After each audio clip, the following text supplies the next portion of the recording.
மகிமை நான் வந்து கிறிஸ்டின் எல்லா மகிமை தேவனுக்கு செலுத்துகிறேன்.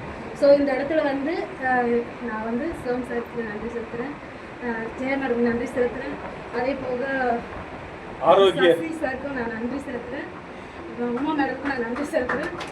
அப்புறம் பார்த்தீங்கன்னா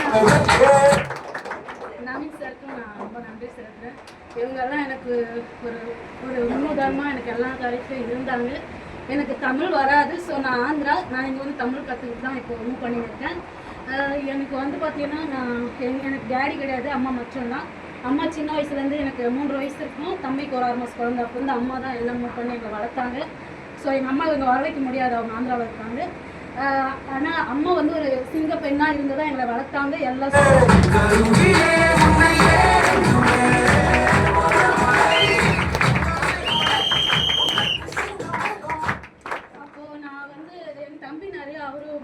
அவர் நிறையா எல்லா இதுலேயும் உயர்ந்து போயிட்டுருக்காரு. எனக்குன்னு ஒரு அங்கீகாரம் கிடையாது. எனக்கு மேரேஜ் வந்து 16 வயசில் ஆயிடுச்சு. அதுக்கப்புறம் இப்போ எனக்கு 39 வயசு ஆகுது. ஆனால் என்னுடைய லைஃப்பில் எனக்கு எந்த மூமெண்ட்டும் கிடையாது. எனக்குன்னு ஒரு இது இல்லை. ஸோ ஏதோ மனுஷன் வாழ்றான், அவ்வளோதான் செத்துவான் அப்படின்ற ஒரு நிலையில் இப்படி இருந்தேன். ஆனால் என்னோடய லைஃப்பில் என் பசங்களை கணவர் எல்லாம் என்னோட இதில் நான் நல்லா பார்த்துக்கிட்டேன். எல்லா விஷயத்துலையும் அவனை கூட நான் விட்டு கொடுக்காம ஒரு ஒய்ஃப் எப்படி இருக்கணுமோ, ஒரு அம்மா எப்படி இருக்கணுமோ, அது ரோல் மாடலாக நான் இருக்கேன் இப்போ கூட. ஸோ அதுக்கு அதில் இருந்துட்டு இருந்தேன். ஆனால் எனக்கு இப்போ அமௌண்ட்டு வரும்போது நான் அந்தளவுக்கு படிக்கல. நான் +2 தான் படித்தேன். உங்கள் தமிழில் பார்த்தா +2, எங்கள் ஆந்திராவில் பார்த்தா செகண்ட் இயர் இருந்தாங்க. ஏன்னா நாங்கள் 10th முடித்தாலுமே ஆந்திராவில் வந்து காலேஜுக்கு போயிடுவாங்க. அப்புறம் பார்த்தீங்கன்னா இப்போ எனக்கு இந்த ஆப்பர்ச்சுனிட்டி வந்து எனக்கு எப்படி வந்ததுன்னா, ஸோ நான் வந்து சர்ச்சில் ஊழியம் பண்ணிகிட்டு இருக்கேன். நான் மிஷினரியாக இருக்கேன் சர்ச்சு அதுவும் பார்த்துப்பேன். அந்த ரோலும் நான் பார்த்துக்கிறேன். எனக்கு இப்போதைக்கு லைஃப் ரோல் இருக்குது, கணவன் பிள்ளைங்க, சர்ச் ரோல் இருக்குது, இப்போ வந்து ஜாப் ரோல் வந்துருக்கு. இந்த ஜாப் ரோல் வந்து எனக்கு எப்படி இருந்ததுன்னா, ஒரு நாள் நான் மாம்பழம் வரும்போது நவீன் சார் கொடுத்தாரு அந்த கார்டை. கொடுத்தது நான் அந்தளவுக்கு அது மேலே என்ன சொல்கிறது ரொம்ப இம்பார்ட்டன்ட் கொடுக்கல. ஸோ எடுத்து பேக்கில் போட்டுக்கிட்டேன். அப்புறம் போயிட்டு வீட்டில் ஒரு ப்ராப்ளம் எனக்கு எங்கள் வீட்டுக்காரருக்கு வந்துச்சு. அந்த டைம் தான் அவருடைய சுயம் எனக்கு வெளிப்பட்டது. உன்னால் ஒரு அமௌண்ட்டு, உன்னால் ₹1 உன் பிள்ளைங்களுக்கு வாங்கி கொடுத்த முடிஞ்சிச்சா? இது வரையும் உன் லைஃப்பில் உன் பிள்ளைங்களுக்காக நீயா ₹1 வாங்கி கொடுத்துருக்கியா? ஒரு கிஃப்ட், ஒரு சின்ன ஒரு சாக்லேட் வாங்கி கொடுத்துருக்கியான்னு கேட்டாங்க. அப்போ நிஜமாகவே செத்து போயிடலாமான்னு தோணுச்சு. ஏன்னா நம்ம லைஃப்காக எல்லாத்தையும் ஷேர் பண்ணிட்டு வரோம். ஸோ இந்த ஒரு சின்ன குறை நமக்கு இருக்கு அப்படின்னு சொல்லிட்டு நான் என்ன பண்ணேன், இல்லை இனி நம்மளை ஓட்டத்தை நம்ம ஓடி ஆகணும், என்னாவது பண்ணி நம்ம ஓடணும், எப்படியாவது பண்ணி நம்ம சாதிச்சே காட்டணும், என்னாலே முடியும் அப்படின்னு சொல்லி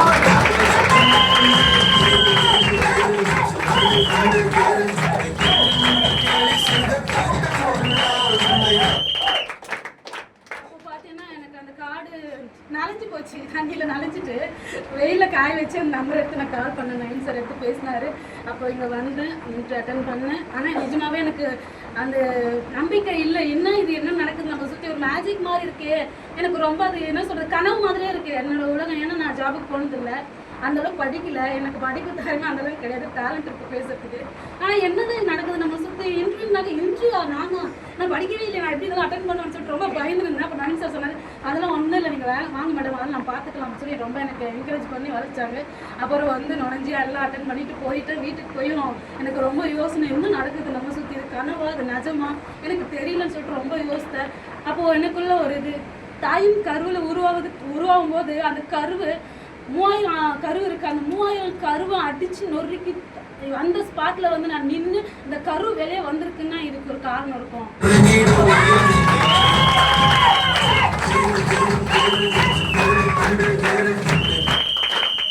அப்போ வந்து இந்த உலகத்துக்கு நம்ம வந்துட்டோம். அப்போ நமக்குன்னு ஒரு அச்சீவ்மெண்ட் இருக்குது, நமக்குன்னு ஒரு வெற்றி இருக்குது, நமக்குன்னு ஒரு காரியம் இருக்குது. இவ்வளோ நாள் நம்ம இழந்துட்டோம், இனி நம்ம அதை நிற்கணும், இனி இதில் ஜெயிக்கணும், பெண்களால் சாதிக்க முடியுன்ற ஒரு இதுக்குள்ளே நான் வரணும். ஏன்னா நான் பிறந்தது எங்கள் அம்மா சிங்க பெண்ணால் இருந்து வளர்த்தாங்க. அப்போ நானும் அப்படித்தானே இருக்கணும் அப்படின்னு சொல்லி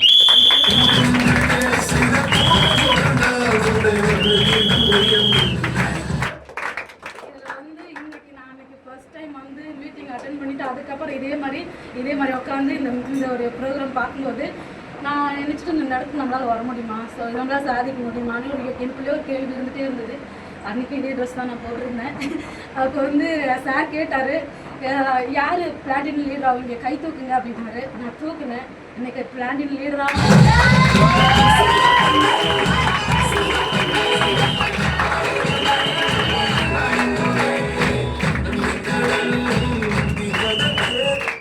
இன்னைக்கு வந்து ஒரு 3 மெடல் வாங்கி, இவ்வளோ மாலை வாங்கி, இவ்வளோ இந்த இடத்துல நான் ஒரு உயர்ந்த ஒரு இடத்துல நிற்கிறேன்னா நிஜமாவே என்னால் நம்பவே முடியல. சார் சொன்னது போல் ஒன்று மேரேஜுக்கு அப்புறமா நம்ம டெத்துக்கு தான் வரும். ஆனால் எனக்கு என் வாழ்க்கையில் இன்னைக்கு இந்த மாலையும் இந்த மெடலும் நான் வாங்கினது நிஜமாக என்னால் மறக்கவே முடியாது என் லைஃப்.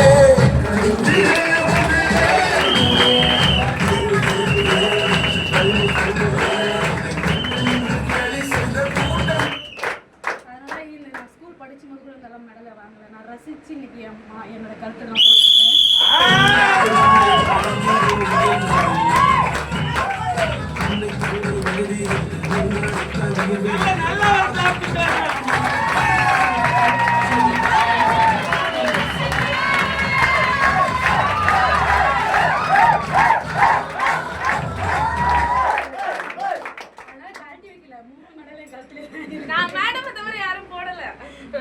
அதனால அந்த 3 மெடலும் எனக்கு அப்படியே ஒரு என்ன சொல்ற அடுத்த லெவலில் நான் போகணுன்ற ஒரு என்ன சொல்றது எனக்குள்ள ஒரு வெறி.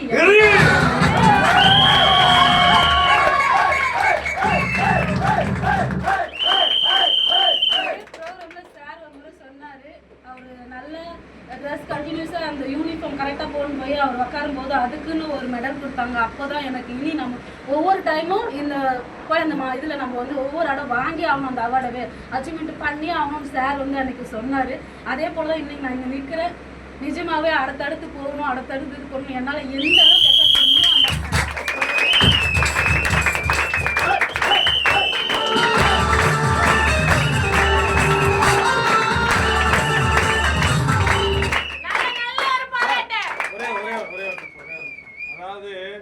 ஸ்பீச்னா எப்படி இருக்கணும்னா, திலகா மேடம் இப்ப கொடுத்தாங்கல்ல, பேசும்போது நம்ம உணர்வு சொல்லணும், தட்டா கைய அப்படின்னு சொல்லுவாங்க.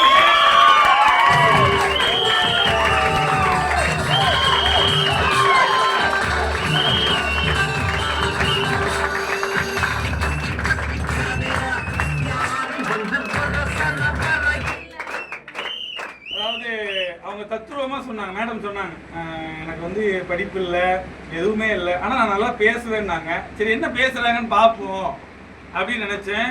ஆனால் ஃபென்டாஸ்டிக்கா மேடம் இந்த ஸ்பீச்சை மட்டும் இங்க யார் இருக்கா, எப்படியாப்பட்ட ஆள் இருக்கான்னு பார்க்காதீங்க.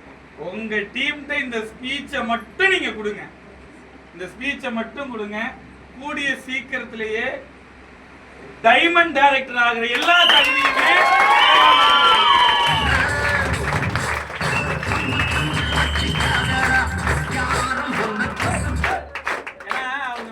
பேச எனக்கு அப்படியே உடம்புலாம் சிரிச்சு. அதாவது நான் பண்ற ட்ரைனிங்க்கு எனக்கு அர்த்தம் இருக்குடா, வேல்யூ இருக்குடா அப்படிங்கறத எனக்கு ஒரு, அதாவது நம்ம இந்த ட்ரைனிங் பண்றது எதுக்காக தெரியுமா? சும்மா கிடையாது. அதாவது நான் ஆரம்பத்துல ஜெயிச்சிட மாட்டேனா அப்படின்னு இருக்கும்போது எனக்கு இந்த ட்ரைனிங் தான் ஒரு தூண்டுகோல். மேடம் சொன்னாங்க இல்லையா, நான் நிறைய விஷயம் பேசுவேன், அதை யார் உள்வாங்கிக்கிறாங்களோ அவங்க தான் ஜெயிப்பாங்க. அந்த ட்ரெஸ் கோடுக்காக பேசின விஷயம் மேடம் சொல்லும்போது நம்ம வார்த்தையை உன்னிப்பா எடுத்து இன்னைக்கு இவங்க இந்த ஸ்டேஜ் ஏறி இருக்கிறாங்கன்னா, கண்டிப்பா சொல்றேன் ஒவ்வொரு ட்ரைனிங்கும் ஒவ்வொரு நபர்களை மாற்றும். கண்டிப்பா திலகா மேடம் மேலும் மேலும் மேலும் மேலும் அவங்க ஹஸ்பண்ட் ஒரு எல்லா வீட்லேயும் ஒரு பிரச்சனை வரும். நீ என்ன பண்ணியிருக்க, என்ன செஞ்சிருக்க அப்படின்னு கேட்கும். இருக்கிறதெல்லாம் லேடிஸை பொறுத்த வரைக்கும் என்ன தெரியுமா, ஜென்ஸை பொறுத்த வரைக்கும் எப்படி தெரியுமா, only incoming, no outgoing. ஆனால் லேடிஸை பொறுத்த வரைக்கும் எப்படி தெரியுமா, நம்ம கணவருக்கு நம்ம குழந்தைக்கு அப்படின்னு சொல்லி கொடுத்துட்டு ஏதோ ஒரு சந்தர்ப்பத்தில் எல்லாமே நம்ம இவங்களுக்காக தானே பார்த்தேன்னு சொல்லி நிராயுத பாணியாக நிற்கும் போது, ஒன்னால எதுக்காவது பிரயோஜனம் இருக்கா, நீ ஏதாவது பண்றியான்னு கேட்கும்போது அது ரொம்ப கொடூரமான ஒரு வார்த்தை. அதுதான் சொல்லுவேன், நீங்க உழைக்கக்கூடிய உழைப்பு எந்த செகண்ட் உங்களை எங்க தூக்கிட்டு கொண்டு போய் உட்கார வைக்கும்லாம் தெரியாது. இந்த பிசினஸுக்கு உயிர் இருக்குங்க, இந்த பிசினஸுக்கு உயிர் இருக்கு. அதை யார் ஒரு நபர் உணர்வு பூர்வமா பிடிச்சிக்கிறாங்களோ அவங்களால பெரிய லெவலுக்கு போக முடியும். திலகா மேடம் உங்களுக்கு நான் சொல்ல வேண்டியது, நல்ல ஸ்பீச் இருக்கு மேடம், சூப்பர் ஸ்பீச் இருக்கு. அழகா டீமை உருவாக்குங்க, டீம்கிட்ட உட்காந்து புகுந்து விளையாடுங்க. அடுத்தடுத்த போஸ்டிங் குயிக்கா உங்களை இந்த ஸ்டேஜ்ல எதிர்பார்க்கிறோம், கண்டிப்பா வரணும் அப்படின்னு சொல்லிட்டு திலகா மேடமுக்கு மீண்டும் நல்ல ஒரு பாராட்டு கொடுத்து வழி அனுப்பிடலாமா? ஒரே ஒண்ணு நான் சொல்லிக்க விரும்புறேன், யாரெல்லாம் முடியாது யாரெல்லாம் ஒன்றும் செய்ய முடியாதுன்னு சொல்றாங்களோ அவங்க எதுல நம்ம நிச்சயமாவே பேசக்கூடாது, அவங்க கிட்ட நம்ம எதுவும் காமிச்சிக்க கூடாது. ஒன்று சைலண்டா சாதிச்சு காமிச்சிட்டு போயிட்டே இருக்கணும். நான் ஒன்று எனக்கு இந்த உள்ள நுழையும் போது எனக்கு உமா மேடம் சொன்னது ஒன்று அவர் அப்படி சொன்னார்ல, அவரோட நீங்கள் 1 ரூபாய்னா அதிகமாக சம்பாரிச்சு என்னாலும் சம்பாதிக்க முடியும்னு சொல்லிட்டு நீங்கள் நின்று காமிக்கணும் மேடம் அப்படின்னு சொன்னாங்க. நான் அது சொல்லணும்னு நினச்சேன், மேடம் வந்து சொன்னாங்க. நிஜமாவே சொல்கிறேன், இந்த ஃபீல்டில் அவரோட நான் 1 ரூபாய் எக்ஸ்ட்ரா சம்பாதிக்காத விடவே மாட்டேன்.